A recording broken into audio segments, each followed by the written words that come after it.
আমি যদি আরব হতাম, কাজী নজরুলের সুর দেখেন আমাদের বাংলাদেশে।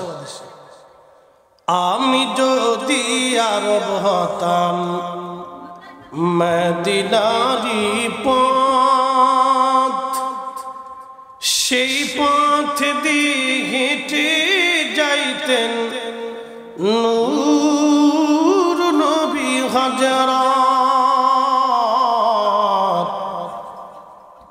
নূর নবী হযরত। এটা একটা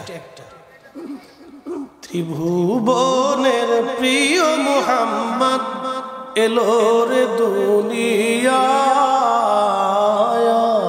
রে সাগর আকাশ বাতাস দেখবি যদি আয়, রে সাগর আকাশ বাতাস দেখবি যদি ধুলির ধরা বেহেশত আজ জয় করিল দিল রে লাজ, আজকে খুশির ঢল নেমেছে ধূসর সাহারায়, রে সাগর আকাশ বাতাস দেখবি যদি আয়। হাজরাতে দাউদ নবী 70 সুর দিয়ে কোরআন শরীফ তেলাওয়াত করতেন, এতই মধুর। জবুর তেলাওয়াত করতেন, এতই মধুর সুর। সুরের মোহনায় পাখিরা স্টক করত, এমনকি পশুরা পর্যন্ত হৃৎপিণ্ড বন্ধ হয়ে যাইত।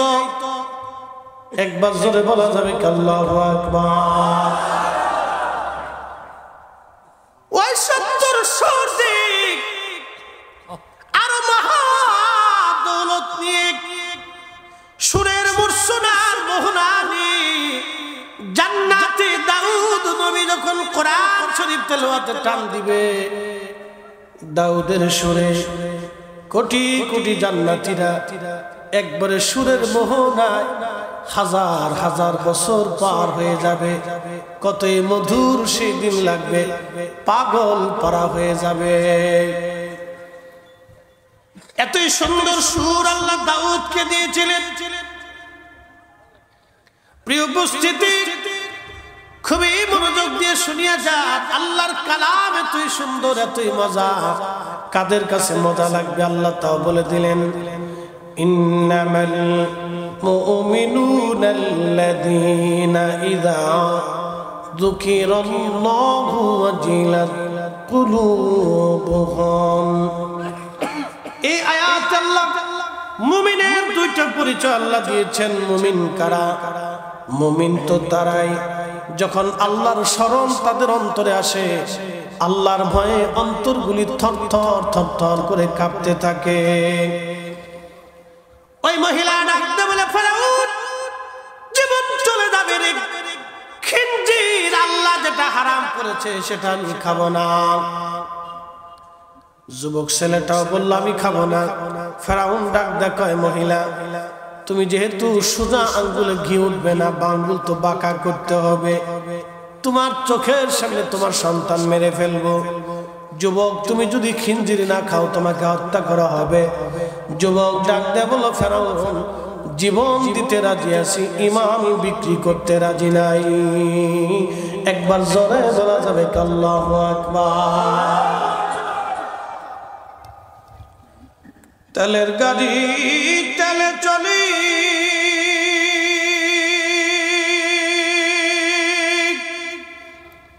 হাওয়ার গাড়ি হাওয়ায় উড়ে, বিনা তেলে চালায় গাড়ি নবী সুলাইমান। আমরা সেই মুসলমান, আমরা সেই মুসলমান। বড় ছেলেটাকে ধরে আনা হলো। ফেরাউন বলল তাকে আসানের সাথে হত্যা করা হবে না, তিলে তিলে মারা হবে। সর্বপ্রথম তার একটা আঙ্গুল কাটা হলো। একটা আঙ্গুল কেটে বলা হলো শুয়োরের গোশত কি খাবা, বললো না। দ্বিতীয় আঙ্গুল কাটা হলো, বলা হলো শুয়োরের গোশত খাবা, বলে না।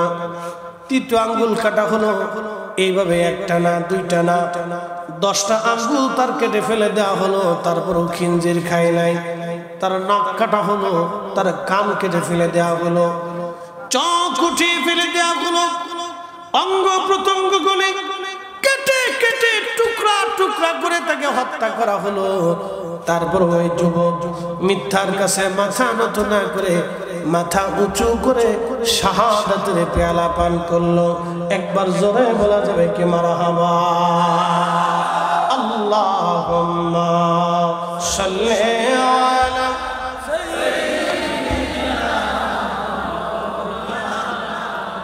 মুহাম্মাদ ওয়া আলা আলি সাইয়্যিদিনা।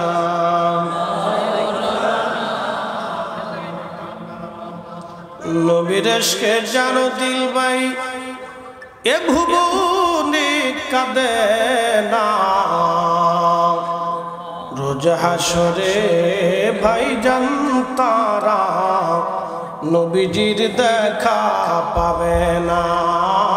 আল্লাহুম্মা সাল্লি আলা। আমরা বসে পড়ি ভাই, বসি বসি। মুহাম্মাদ ওয়া আলা আলি সাইয়্যিদিনা।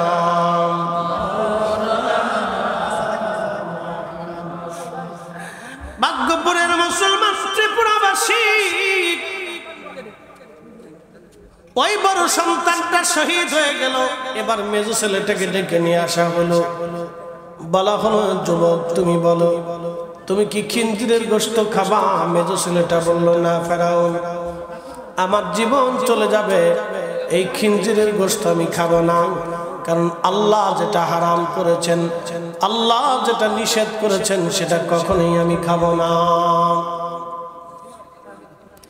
বন্ধু আমার, এবার ফেরাউন ডাক দিয়ে বলল তাহলে তাকে সহজেই মারা যাবে না, কষ্ট দিয়ে দিয়ে তাকে মারা লাগবে। প্রথমত আচ্ছা আচ্ছা থাক থাক থাক থাক বসে থাক। আচ্ছা কেউ যদি দাঁড়ায় শুনে শোনো, কথা না বলি ভাই, কথা না বলি, ডিস্টার্ব একটু জিকির করি। লা ইলাহা ইল্লাল্লাহ, লা ইলাহা ইল্লাল্লাহ, লা ইলাহা ইল্লাল্লাহ, লা ইলাহা ইল্লাল্লাহ। আসিয়া বলে আল্লাহ আল্লাহ, ফেরাউন দিছে কত জ্বালা। আল্লাহ বলে ও জিবরাইল, আল্লাহ বলে ও জিবরাইল, খুলো হে জান্নাতের তালা। লা ইলাহা ইল্লাল্লাহ, জোরে লা ইলাহা ইল্লাল্লাহ, লা ইলাহা ইল্লাল্লাহ, লা ইলাহা ইল্লাল্লাহ, মুহাম্মাদুর রাসূলুল্লাহ সাল্লাল্লাহু আলাইহি ওয়াসাল্লাম। আচ্ছা এখানে এখানে এখানে আমরা কথা না বলি ভাই, কথা বললে ডিস্টার্ব হবে। আমরা বসার চেষ্টা করি, বসলে সুন্দর হবে। বসার যথেষ্ট সুন্দর জায়গা আছে, আমরা বসে পড়ি। বসার সুন্দর জায়গা আছে, বসে পড়ি ভাই, কথা না বলি। আমরা সকলে বসলে যদি ওদিকে অসুবিধা তাহলে ভিতরে পাঠিয়ে দেন, এখানে ভিতরে বসে দেন, সামনে সামনে পাঠিয়ে দেন। হ্যাঁ সবাই চলে আসি, পিছনের জায়গা আছে, এদিকে চলে আসি। একসাথে জোরে বলি তো আল্লাহু আকবার, নারে রিসালাত, আহলে সুন্নাত ওয়াল জামাত, দ্বীন ইসলাম। খুব মনোযোগ। দ্বিতীয় ছেলেটাকে বলা হলো তুমি কি খিনজির খাবা? ইমানের কি জটিল পরীক্ষা দেখে। ছেলেটা বলল ফেরাউন, আল্লাহ যেটা হারাম করছে সেটা আমি কখনোই খাবো না। বলে তোমার বড় ভাইয়ের মতো তোমার করুণ পরিণতি হবে, বলে পরিণতি নিতে পারি, জীবন দিতে পারি, শাহাদাত বরণ করতে পারি, কিন্তু তোমার এই কাছে মাথা নত করব। তো ফেরাউন বলল যেহেতু সোজা আঙ্গুলে ঘি উঠবে না, তাহলে তাকে আর একটা ভিন্ন প্রক্রিয়া শাস্তি দিতে হবে। এই যুবকটাকে মারার জন্য ফেরাউন অনেক বড় কড়াই এনে কড়াইয়ের মধ্যে তেল ঢেলে আগুন জ্বালিয়ে প্রচন্ড আগুনের মধ্যে তেলগুলি টকবক টকবক করতে লাগলো। ফেরাউন যুবকটাকে আস্তে আস্তে করে নামাইলো। ধীরে ধীরে ধীরে ধীরে ধীরে ধীরে তাকে নামানো হলো। অর্থাৎ একেবারে যদি ফেলে দেয় তাহলে পুরে সঙ্গে সঙ্গে মারা যাবে, কিন্তু না, তাকে ধীরে ধীরে ধীরে ধীরে মারা হলো। পুরা শরীরটা তার পুড়ে সারকার হয়ে গেল, কিন্তু মিথ্যার কাছে মাথা নত করে নাই। 3 নম্বর ছেলেটাকে ডাকা হলে, যুবক তুমি কি খিঞ্জির খাবে? 3 নম্বর ছেলেটি ডেকে বলল, ফেরাউন তুমি দুর্বল, আমার আল্লাহ সবল। আমার আল্লাহ মালিক, তুমি দুর্বল, দুর্বলের হুকুমে আমি সবলের হুকুমে দুর্বলের কাছে আমি মাথা নত করব না। দুর্বলের হুকুম আমি মানব না, কারণ আমার মালিক আল্লাহু আলা কুল্লি শাইইন কাদির, সর্বশক্তির অধিকারী আমার মালিক, যিনি আমাকে খিঞ্জিরের গোশত আমার জন্য হারাম করে দিয়েছে, এই গোশত আমি খাবো না। ফেরাউন ডাক দিয়ে বলল, তুমি যেহেতু আমাকে দুর্বল বলেছো যুবক, আজকে তোমার জন্য কঠিন এবং জটিল পরীক্ষা হবে। ওই যুবকটাকে ধরে নিয়ে ফেরাউন কঠিন শাস্তির জন্য সর্বপ্রথম তার হাত পা গুলি বেঁধে তার মুখের চামড়াগুলি তার উঠিয়ে ফেলে দেওয়া হলো। আপনারা জানেন, গরু অথবা খাসি ছাগল কুরবানি করার সময় আপনারা যেইভাবে চামড়াগুলি ছিলে ছিলে ফেলে দেন, জিন্দা অবস্থায় একজন মানুষের পুরা শরীরের চামড়া উঠিয়ে ফেলে দেওয়া হলো। জিন্দা অবস্থায় একজন মানুষের পুরা শরীরের চামড়া উঠিয়ে ফেলে দেওয়া হলো, কিন্তু তারপরে এই যুবক খিঞ্জিরের গোশত খায় নাই, তার জীবন চলে গেল, সে শহীদ হয়ে গেল। এবার বাকি সন্তানদেরকে এইভাবে হত্যা করা হলো। ফেরাউন সর্বশেষ ছেলেটার বয়স ছিল 7-8 বছর, একটা বালক। ফেরাউন ডাক দেয়া বলল, নারী তুমি তো তোমার 6টা সন্তানই চোখের সামনে আমি হত্যা করলাম, মেরে ফেলে দিলাম।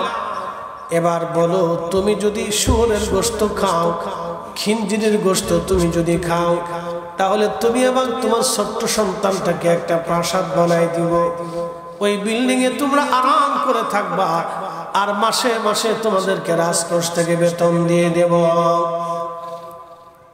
মহিলা ডাকতে বলল, ফেরাউন এটা তো আমার ছোট্ট একটা ছেলে, 6টা সন্তান আমার চোখের সামনে তুমি মেরে ফেলে দিয়েছ, আমি মা সামান্যর জন্য দুর্বল হই নাই। এখন ছোট্ট ছেলেটা আমার কলিজার টুকরা। মায়েরা সবসময় ছোট জনকে মহব্বত করে থাকে একটু বেশি, অর্থাৎ ছোট জনের প্রতি মার মহব্বতটা বেশি থেকে থাকে। একটু দরদটা মার ছোট জনের উপরে বেশি চলে আসে। যখন সন্তান বড়টা জন্ম হয়, তখন মার বড়টার প্রতি মহব্বত থাকে, সব শেষে সন্তানটার প্রতি মায়ের মহব্বতটা একটু বেশি থাকে। মহিলা ডাক দিয়ে বলল, ফেরাউন রে, এটা আমার ছোট্ট সন্তান, তুমি যদি একটু সুযোগ দাও, তাহলে আমি আমার এই বাচ্চাটাকে নিয়ে অন্দর মহলে নিয়ে একটু বোঝানোর চেষ্টা করি, দেখি বুঝাইয়া তুমি যা বলছো তাহা করে কিনা। তো ফেরাউন মনে করছে মহিলার ঈমান বুঝি দুর্বল হয়েছে, এবার বুঝি এই খিঞ্জিরের গোশত খাবে। বলে আচ্ছা ঠিক আছে, তোমাদের জন্য আলাদা একটা রুম দিলাম, মা ছেলে দুইজনে গল্প করে বাচ্চাটাকে বুঝাও। ওই মহিলা সন্তানটাকে অন্দরে নিয়ে গেল। নিয়ে যাওয়ার পরে মহিলাটা সন্তানটাকে ডেকে বলল, বেটা ছেলে আমার আমার চোখের সামনে আমার 6টা সন্তানকে ফেরাউন মেরে ফেলে দিয়েছে, তুমি আমার 7 নম্বর ছেলে। বেটারে, সব ছেলেদেরকে আমি 2 বছর করে দুগ্ধ পান করাইছি, একমাত্র তোমারই আমি 4 বছর দুধ পান করাইছি। কারণ তুমি যখন জন্ম নিয়েছিলা তখন তুমি ছিলা ক্ষীণ এবং দুর্বল। তোমাকে সবল করার জন্য আমি 4টা বছরও তোমারে দুগ্ধ পান করাইছি রে বেটা। 4 বছর ধরে তোমারে দুধ পান করাইছি ছেলেরে। সবার চাইতে তোমার প্রতি আমি মায়ের হক বেশি, আমি মায়ের দরদ বেশি। বেটারে, 6টা ভাই জান্নাতে চলে গেছে, আমি চাই তুমিও শহীদ হইয়া তোমার ভাইদের সঙ্গে আল্লাহর জান্নাতে চলে যাও।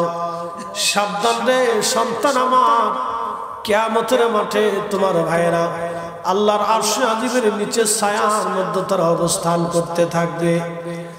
আর তুমি যদি আজকে ফেরাউনের বই খিনজিরের গোশত খাইয়া তুমি যদি জাহান্নামে চলে যাও বেটা, কিয়ামতের মাঠে তোমার ভাইরা থাকবে জান্নাতে আরশে আল্লাহর নিচে। আর তুমি সেই দিন জাহান্নামে চলে যাবা বেটা, আমি চাই না। আমি চাই তুমি তোমার ভাইদের সঙ্গে জান্নাতে চলে যাও। ছেলে আমার, তোমার প্রতি আমার হক বেশি, মার কথা মান্য কইরো না। জীবন তো সামান্য সময়, মৃত্যু হয়ে গেলে আর কিছুই থাকবে না।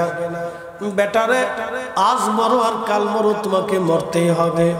এখন মরো আর পরে মরো, তোমাকে তো মরাই লাগবে। অতএব মিথ্যার সামনে কখনো মাথা নত করিও না। ছেলেটা ডাক দে বলতেছে, মা জননী, আমি তো ভয় পাইছিলাম, আপনি বুঝি আমাকে অন্দরমহলে এনে বুঝান, খিনজিরের গোশত খাওয়ার জন্য আপনি কি আমার অনুরোধ করেন কিনা মা? ও মা, আমি বুঝতে পারছি মা, চিন্তা করবেন না মা। জীবন চলে গেলেও আমি আমার 6 ভাইয়ের সঙ্গে জান্নাতে যেতে চাই, আমি জাহান্নামে যেতে চাই না রে মা। চিন্তা করা লাগবে না আপনার, আমার জীবন চলে যাবে আর শহীদ হয়ে যাব, কিন্তু ফেরাউনের কথা মানব না। একবার জোরে বলা যাবে কি আল্লাহু আকবার?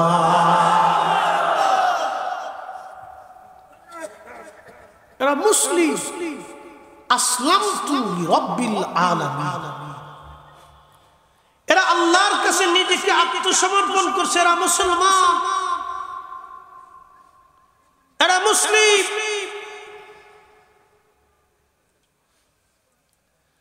وَإِذَا تُلِيَتْ عَلَيْهِمْ آيَاتُهُ زَادَتْهُمْ إِيمَانًا